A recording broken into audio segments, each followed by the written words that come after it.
ñu ngi koy xaarandi fii ci tribunal Pikine Guédiawaye ñu war a jàkkaarloo ak le procureur Saliou Dicko l'affaire bi nga xamante ne depuis pratiquement début janvier le 9 janvier comme tàmbali ne lëmbee dëkk bi muy mbirum borom ñaari tur yi li gën a yéeme ci mbir mi rek mooy li nga xamante ne sénégalais yu bëri ñu ngi koy jooy ñu ngi koy yuuxu fu nekk wàllum jàngoro bi di sida test yi nga xamante ne jot nañ ko def ci Pape Cheikh Diallo def ko ci ay ñu bëri ñu jot a jàpp parce que actuellement jàppale na dossier bi mi ngi toll si 52e arrestation maanaam as njoon bi nga xam ne jàpp nañ ko barki démb samedi bi ñu génn moom mooy ki nga xamante ne la 52e personne kon donc information judiciaire bi enquête bi mu ngi wéy ba tey di gën a yaatu tey nag ba ñu xëyee ak le journal Libération maanaam dañ ngeen les révélations de l'audition surtout kii di As Dione dañ ci taxaw tuuti mu doon ki nga xamante ne mu ngi ci milieu cercle religieux démb dégg ngeen ci li nga xamante ne Mame Matar Gueye vice président ki nga xamante ne moo di lii di organisation Jamra ñuy xeex lépp li nga xamante ne moo di ndono suñu ndono yi suñu aada ak cosaan lépp li nga xamante ne rek aada ak cosaanu Sénégal la mooy kuréel bi nga xamante ne Jamra di ko xeex démb Mame Matar Gueye def na face à la presse leeral ay mbir yu bëree bëri dinañ ci ñëw ci kanam kon tey li ñu fi indi rek moo di li nga xamante ne après leur garde à vue prolongée vendredi lañ leen yokkal lii di garde à vue bi mu di Kader Kajoor Cissé ak ki nga xamante ne moo di Pape Talla Gueye bu Kéwoulo tey nag war nañu jàkkaarloog ki nga xamante ne moo di le procureur Saliou Dicko dañ leen di yóbbu fi nga xamante ne moo di mandat de dépôt instruction wala dañ leen di retour de parquet ndax ñaari possibilités yooyu moo am ndax gannaaw buñ la interpellé nga tax am audition enquête préliminaire procureur bi day jàkkaarloo yow xool sa dossier ndax mën nañu demal xóotalaat enquête bi boobu mooy retour de parquet bu dee tamit jar na ñu téye ndigandiku mooy mandat dépôt instruction ñu gën a yaatal enquête bi kon donc tey loolu moo ñu fi indi Kader Dia Pape Talla Gueye et ki nga xamante ne moo di Kajoor Cissé ñu leen di xaarandi fi nga xamante ne moo di tribunal d'instance bu Pikine Guédiawaye actuellement ambiance baa ngi fi oto yaa ngi def aller et retour surtout li nga xamante ne moom la ñu gën a bàyyi xel mooy oto yi nga xamante ne ñooy jógee ci brigade de Kër Massar actuellement fi nga xamante ne fa lañ leen tee garde à vue kon donc gis seen révélation yi nga xamante ne les premiers éléments de l'audition de As Ndione gannaaw bu ñu ko interpellé le samedi moom rek avoué na li nga xamante ne moo di liñ koy toppee lii di wàllum homosexualité rawatina ci li nga xamante ne ci wàllum drogue ndax dañ ko doon interroger ci li nga xamante ne moo di trafic de drogue moom nee na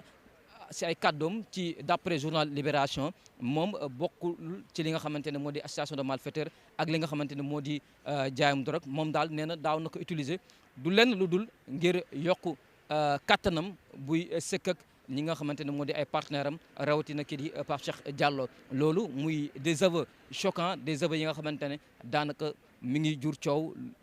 yéeme na trop moom kii di As Ndione reconnaître li nga xamante ne moo di li ñu koy toppee te aussi bañ ko laajee rek ana moo ko xiir ci lii moom daal nee na mbirum seytaane la li nga xamante ne moo di ay kàddoom yu muy yëkkati ci enquête bi ba tey ci enquête bi rek moom Kader Dia aussi ñu koy xaarandi fii ci tribunal d'instance de Pikine Guédiawaye moom tamit bu ñu sukkandikoo ci Libération lu mu révélé ci audition am moom aussi nee na ses services daan na ko fayeku maanaam da doon laaj xaalis ñu fay ko ngir mu sekk ak ñi nga xamante moo di partenaire am kii di Pape Talla Gueye di journaliste à Kéwoulo et aussi moom ak Majib Seck doomu aussi tamit ci dossier bi ñu teeloon ko jàpp fële ca Mbour moom tamit Majib Seck aussi moom ak Pape Talla Gueye am relation bu intime waaw loolu la ñuy dikk ak yéen ci li nga xamante ne moom la Libération révélé et aussi ci ñi partenaire wu présumé Pape Cheikh Diallo daanaka am na commerçant am na étudiant am na journaliste mu doon aussi un coach en fitness mooy profil yi nga xamante ne cité nañ leen ci mbirum Pape Cheikh Diallo bi kon donc ñu ngi ci 52e arrestation depuis affaire bu ñu ko ébruité ba tey enquête yi di wéy ba tey ñu ngi ci 52e arrestation te aussi il faut ñu préciser aussi ci li nga xamante ne moo di VIH test yi nga xamante ne jot na génn ci info yu bëri ñu bëri tasaare woon nañ xibaar ne que Pape Talla Gueye bu Kéwoulo dafa positif mais démb rek jot naa benn naataangoom benn collègue am bu Kéwoulo ne ma loolu amut Pape Talla Gueye est négatif bokk ci ñi am doomu jàngoro bi di sida kon jàpp leen rek information boo xamante ne depuis démb ñu ngi ko amoon ci mbirum Pape Talla Gueye moom mi nga xamante ne dañ ne woon dafa positif ci wàllum li nga xamante ni VIH/Sida, mais il se trouve que d'après son collègue ki nga xamante ne mu ngi Kéwoulo xamal nañu rek moom Pape Talla Gueye il est négatif, amul doomu jàngoro Sida. démb rek maa ngi ko leen wax léegi Pape Mame Matar Gueye Jamra mi ngi doon indi ay leeral jëm ci dossier mi nga xamante ne wowoon nañ ko fële ci brigade de recherche mu waxtaan ak ñoom jëbbal leen liste bi. ci liste bi rek wàllum presse bi aussi ñu ngi ciy déggaat ñu war a xaarandiwaat d'autres interpellations ndax moom Mame Matar Gueye nee na 11 journalistes la te actuellement 5 la ñuy tegagum loxo. et aussi moom Mame Matar Gueye mi ngi doon wax ci milieu religieux bi aussi tamit mu ngi doon wax ne am nañ kenn ku ñu jàpp samedi muy aas nee na tam ñu xaarat peut-être ñu amaat keneen koo xamante ne mën nañ ko jàppaat ci cercle religieux bi. et aussi gis ngeen rumeur yi nga xamante ne autour bëri na ñuy tuumal ay nit. maître El Hadji Diouf l'avocat aussi, le célèbre avocat ñu ngi ko doon tuumal waaye moom tam def na démenti wax na rek ay sos la jàppuñu ko mu ngi nii il est bien portant, il est chez lui mi ngi liggéey. te aussi annoncé na porte plainte par rapport ak li nga xamante ne tuuma yi ñu teg ci deram. kon donc dossier baa ngi wëy ñu ngi fii ci tribunal d'instance de Pikine Guédiawaye. yéen ñuy doog a rejoindre Direct Sénégal 7 jàppale leen rek tey Kader Dia et aussi kii di Kadior Cissé journaliste à 7TV et ainsi que Pape Talla Gueye ñu ngi leen di xaarandi fii tey ñu war a jàkkaarloog le procureur Salou Dicko bi nga xamante ne moom moo yor seen dossier. kon donc xabaar yi mi ngi noonu Mame Matar Gueye démb indi na ay leeral lu jëm ci li nga xamante ne aussi ci audition am par rapport ak les fonds d'appui à la presse aussi moom kii di Mame Matar Gueye indi na ci ay leeral lu mu wax ci kanamu enquêteurs yi rek doon na li nga xamante ne démb la répété par rapport ak li nga xamante ne nañu leeral nañu wax publier liste bi ñan ñoo jot ak ñaata ñoo jot mu doon li nga xamante ne exercice de transparence et de redevabilité la mu doon li nga xamante ne daal lu yoon nangu la. kon donc ñu dikkaat tuuti rek ci li nga xamante ne moo di dossier bi. Leur garde à vue a été prolongé vendredi. Le chroniqueur Kader Dia ainsi que le journaliste Ousmane Kadior Cissé, Pape Gueye Tall devraient être fixés sur leur sort ce lundi. donc tey ci journalu Libération bu samedi bi mi ngi doon révéler que cette prolongation vise à permettre la poursuite des investigations appuyées par des aveux jugés accablants et plusieurs éléments compromettants. L'enquête ouverte en février met en lumière l'existence d'un club actif dans le milieu médiatique sénégalais. mooy li nga xamante ne am na benn club bi nga xamante ne mu ngi ci presse sénégalaise bi mu doon lu doy waar. Avance la même source, les perquisitions et auditions menées par la brigade de recherche ont permis de réunir des preuves révélant un réseau structuré. kon donc mi ngi noonu un club dans la presse sénégalaise et aussi enquête yi lu mu révélé rek c'est un réseau structuré, réseau boo xamante ne daal daana taxawal nañ ko am na ay membres mi ngi doxalin buñ ko structuré. kon donc mu doon li nga xamante ne au total 52 personnes ont déjà été interpellées dans ce dossier dit Pape Cheikh Diallo et si. kon donc As John porte à 52 le nombre de personnes arrêtées dans le cadre de l'enquête visant des adeptes aux actes contre nature diligentés par la brigade de Keur Massar. Le célèbre chanteur religieux a été coincé samedi en pleine circulation à Dakar. kon donc mooy li nga xamante ne moo di film de l'arrestation de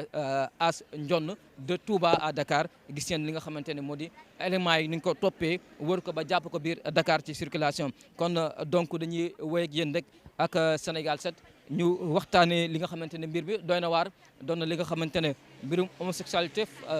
jamono ñuy génn rek le gouvernement le premier ministre Ousmane Sonko porté projet de loi pour le durcissement li nga xamante ne moo di homosexualité fii ci Sénégal.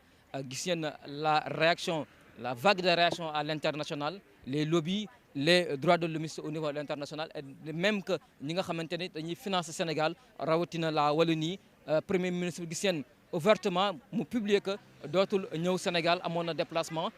ci weer yi ñuy jëm. et aussi lépp li nga xamante ne dimbal la daal mu waroon dimbali Sénégal programme yooyu da koy suspendre. il faut s'attendre à tout avec ce dossier, avec la loi même bi nga xamante ne day gën a durcir la propagande.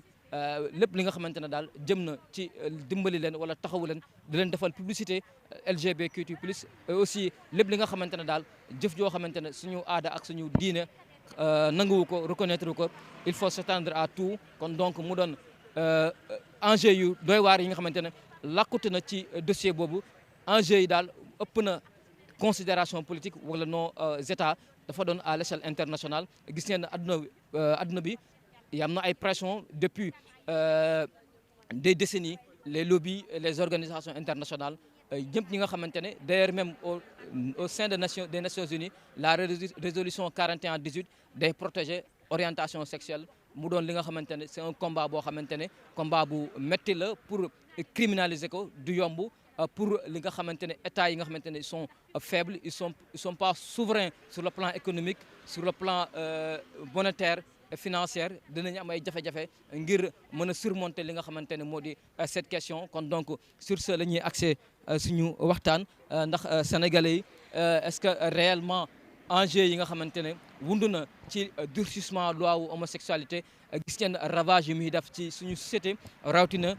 feebar bi nga xamante ne ñu ngi koy wàll di ko transmettre volontairement mu doon li nga xamante ne yéeme na trop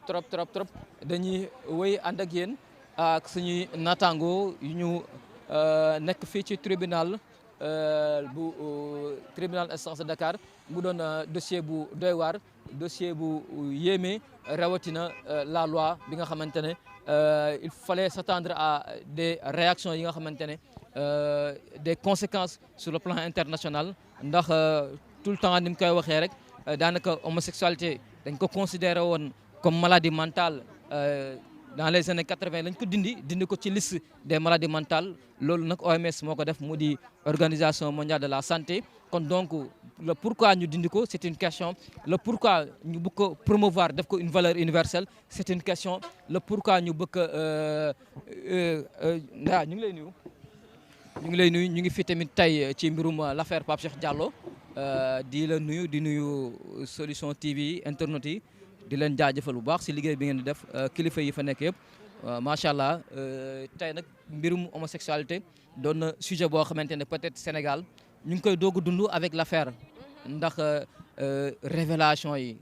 ñu ci foogeewul ñu ci yaakaareewul ak nous la presse aussi ni nga xamante ne daal ñu ngi ci tudd bu baax a baax la presse actuellement Mame Matar Gueye Jamra mi nga doon wax ni am na 11 yu ñu war a jàpp actuellement 5 lañ tegum loxo et aussi le milieu de cercle religieux autant de questions yi nga xamante ne war nañ ko poser wu par rapport à li nga xamante ne moo di la question dama koy wax tout le temps Ndeya Siste la question ça transcende nos réalités politiques nos réalités socioculturelles dafa doon un combat boo xamante ne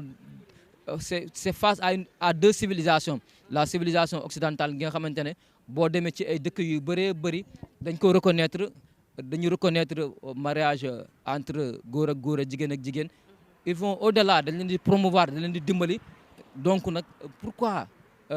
ñu bëgg ko imposer ñi nga xamante ne les pays du sud surtout fi nga xamante ne seeni valeurs traditionnelles religieuses reconnaître ko et d'ailleurs même l'Occident chrétien l'Occident bi nga xamante ne valeur judéo-chrétienne la parce que boo demee ci Lévitique chapitre 18 verset 2 muy di Bible bi reconnaître li nga xamante ne moo di homosexualité de même que religion yi nga xamante ne les religions dites révélées reconnaître wuñ ko kon le pourquoi ñu bëgg imposer def ko une valeur universelle ñu bëgg imposer ñi nga xamante ne gëmuñu ko d'accorduñ ci ànduñu ci c'est une question le pourquoi aussi ñu retiré ko sànq man ko wax ci liste maladie mentale yi nga xamante ne depuis 80 lañ ko retiré ci liste bi OMS jël décision boobu noonu le pourquoi ñu tëb ne bokkutul ci liste maladie mentale yi pourquoi homosexualité bokkatu ci c'est une question pourquoi ñu bëgg a def une valeur universelle ñu bëgg a imposer ñëpp parce que boo ci àndul il y a des sanctions derrière il y a des conséquences l'exemple le plus patent bi nga xamante ne Sénégal ñu ngi koy dund gannaaw le premier Ousmane Sonko porter le projet de loi durcir la loi bii di réprimer li nga xamante ne moo di homosexualité acte contre nature l'article 319 du code pénal sénégalais gis ngeen vague de réaction yi à l'étranger bokkul ak sénégalais ni ñu ko réagir il y a une division dans l'opinion certains leaders politiques aussi am nañ beneen position mais jàngat bu mu ci am maanaam à l'international nu ñu réagir man bett ma woon xam naa ne loolu ku ko laal ci dëkk prépare-toi à des conséquences parce que le pourquoi ñu dindi ko ci liste malade mentale yi ban pression moo am oui la wala ni sànq moo ngi koy wax voilà li financement yi nga xam ni bëggoon nañ koo jox Sénégal ñu ne dañ ko jox ndax lan ndax durcissement des peines yi nga xam ni récemment voté nañ ko à l'Assemblée nationale di xaar rek prison daal di koy promulguer parce que ñëpp jamono ci loolu tamit war nañ cee mën a taxaw bu baax a baax voilà parce que dip bañ ko voté wee mu ngi bëgg a yàgg parce que mois de mars la et je pense que 17 mars si je ne me trompe pas lañ ko voté ba léegi jusqu'à présent dégguñu benn xibaar bu officiel bi wane ne moom président promulgué na ko kon ñu ngi koy ñaan lii ab demande nationale la nga doon leen wax ne mbiru Karim Wade CREI yi demande nationale la woon waaye bii demande nationale la monsieur le président son excellence Bassirou Diomaye Diakhar Faye ñu askan wi yëpp ñu ngi la koy ñaan nga promulguer li nga xam ne moom mooy bii les lois durcissement ndax ñii nga xam ne jàpp nañ leen amaana buñ ko promulguer woon bien avant kon mën naa ne ci loi bi la ñuy daal dugg comme que ñoom dugguñu ci nag mais ñeneen ñi nga xam ne ñu ngi leen di waaye jàpp parce que ab dossier la boo xam ne dossier bu diis la dossier la boo xam ne xaajul sax bay jeex parce que lii nii nga xam ne mi ngi am ni waxoon nañu ko am noonu na ñenn ñoo xam ne commencé woon nañ def ay révélation li ñu xamal ne am na chroniqueur bu mag boo xam ne ci télé bu siiw la nekk dinañ ko teg loxo am na lii am na lii am na lii kon fi nee ba gis loolu kon nañ xaarandi yeneen i arrestation yoo xam ne arrestation yu mag a mag la mais Pape Cheikh Diallo yi tamit war nañ wax ak moom quand même voilà mënuñu kuñ jàpp rek ñu ne kii ak Pape Cheikh Diallo doon nañ lëkkaloo mais kii Pape Cheikh Diallo quand même voilà loolu ab laaj la boo xam ne du man dong maa ngi koy laaj lii naka maanaam naka la ko nit di mën a xalaatee naka la ko nit di mën a defee en plus yow ngay def comme si de rien n'était alors que yow société bi ñu ci ëpp kuñ ci teg loxo rek danga naan diw moom ci la bokk man dama mënut a comprendre lan moo waral lii lan moo leen ci poussé lan moo leen ci dugal man loolu daf ma jaaxal carrément dama ne ñii est-ce que bañ koy def lucide na mais tey ma déggee as di wax ne daawul def trafic de drogue mais daan na ci ñamantu as tuut kon moo lay wan leen lii du maanaam nit njaay mënu koo fet faw nga nekk noo xam ne faw nga meloo noo xam ne daal naka sudu noonu la pour mën a jëf ju mel nii wax dëgg fa neex yàlla man daal jommi naa trop. effectivement c'est une question légitime boo xamante ne mu ngi ci bopp sénégalais yëpp pourquoi lan moo leen dugal ci lu bon lii lan moo leen dugal ci ñaawteef yi lan moo la jaral adduna lan xaalis la wala bës la wala pouvoir la lan moo leen jaral dugg ci mbirum yii nii li nga xamante ne daanaka du sa cosaan du sa diine du sa ngor du amul lenn xel mu sell sax amul lenn loo xamante ne nit mun na ko xaw jëm a layal kenn mënu koo layal lan moo leen ci dugal bëgg a xaalis la bëgg bës la bëgg adduna la wala seytaane la parce que as mi bañ ko ci audition yi xam nga nañ bàyyi seytaane nag as mi ngi doon wax seytaane moo ko ci dugal loolu la wax ne seytaane moo ko ci dugal mais nañ bàyyi seytaane sonn na trop xam nga nit ki mënoo tamit di def loo xam ne en âme et conscience nga xam ne yow lii ngay def nii baaxul parce que as bañ ko tuddee man jour boobu bañ ko tuddee man mënu